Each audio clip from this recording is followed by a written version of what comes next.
আপনারা অনেক কষ্ট করছেন, আর একটু কষ্ট করে লাশটারে আমার বাড়ি পর্যন্ত পৌঁছায় দেন। অভিনেতা ফজলুর রহমান বাবুকে 1 বছরের বিশ্রাম দিয়েছেন ডাক্তার।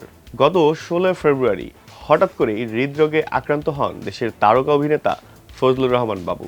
পরে তখনই একটি বেসরকারি হাসপাতালে তাকে ভর্তি করা হয়। এরপর উন্নত চিকিৎসার জন্য নেওয়া হয় অন্য একটি হাসপাতালে। সেখানে এনজিওগ্রাম করার পর তার হৃদযন্ত্রে গুরুতর ব্লক ধরা পড়ে। ডাক্তাররা তার ওপেন হার্ট সার্জারি করার পরামর্শ দেন। গত 23 ফেব্রুয়ারি ঢাকার একটি বেসরকারি হাসপাতালে তার অস্ত্রোপচার সম্পন্ন হয়। অস্ত্রোপচারের পর ফজলুর রহমান বাবুকে 1 বছরের বিশ্রাম দিয়েছেন ডাক্তার। মঙ্গলবার তার অস্ত্রোপচার ও তৎপরবর্তী এই বিশ্রামের খবরটি গণমাধ্যমকে জানান ফজলুর রহমান বাবুর স্ত্রী কাজী রোকসানা রমা। রমা জানান, ফজলুর রহমান বাবুকে বাসায় নিয়ে যাওয়ার পরামর্শ দিয়েছেন চিকিৎসক। একই সঙ্গে আগামী 1 বছর তাকে বিশ্রামে থাকার কথাও বলেছেন ডাক্তার।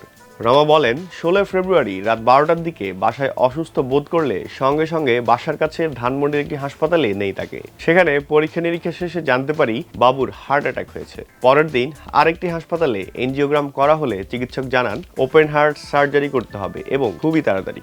এরপর দ্রুত তা করা হয়। তিনি এখন ভালো আছেন। বাবুর এই খবরটি প্রথম জনসম্মুখে আনেন নাট্য নির্মাতা ও সংগঠক কামরুজ্জামান সাগর। তিনি সে সময় তার সামাজিক মাধ্যম ফেসবুকের একটি স্ট্যাটাসে বিষয়টি দেশবাসীকে জানান। তিনি জানান, চিকিৎসকদের পরামর্শ অনুযায়ী গত 19 ফেব্রুয়ারি তার সফলভাবে ওপেন হার্ট সার্জারি সম্পন্ন হয়েছে। এরপর কামরুজ্জামান সাগর অভিনেতার বর্তমান অবস্থা নিয়ে ইতিবাচক বার্তাও দেন। তিনি ফেসবুকে জানান, আল্লাহর রহমতে বাবু ভাই এখন অনেকটা ভালো আছেন। তবে পুরোপুরি সুস্থ হয়ে আবারও কাজে ফেরার জন্য তাকে আরো কিছুদিন বিশ্রামে থাকতে হবে। প্রিয় অভিনেতার দ্রুত আরোগ্য কামনায় তিনি দেশবাসী ও ভক্তদের কাছে দোয়া ও প্রার্থনা করেছেন।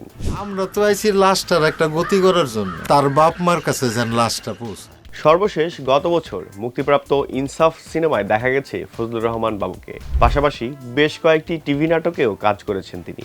এছাড়া তার আরেকটি সিনেমা গত বছর বেশ কয়েকটি আন্তর্জাতিক সিনেমা প্রতিযোগিতায় অংশগ্রহণ করে।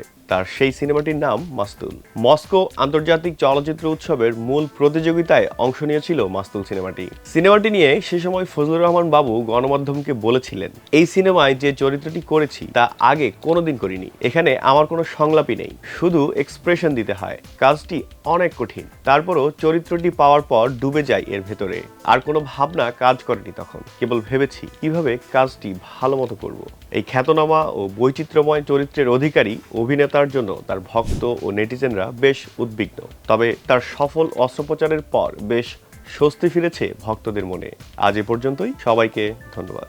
লাশের নাম আসিরউদ্দিন পরাব। এই বুড়া, এই আমি কি তোর সাথে ফাইজলামি করতেছি নাকি?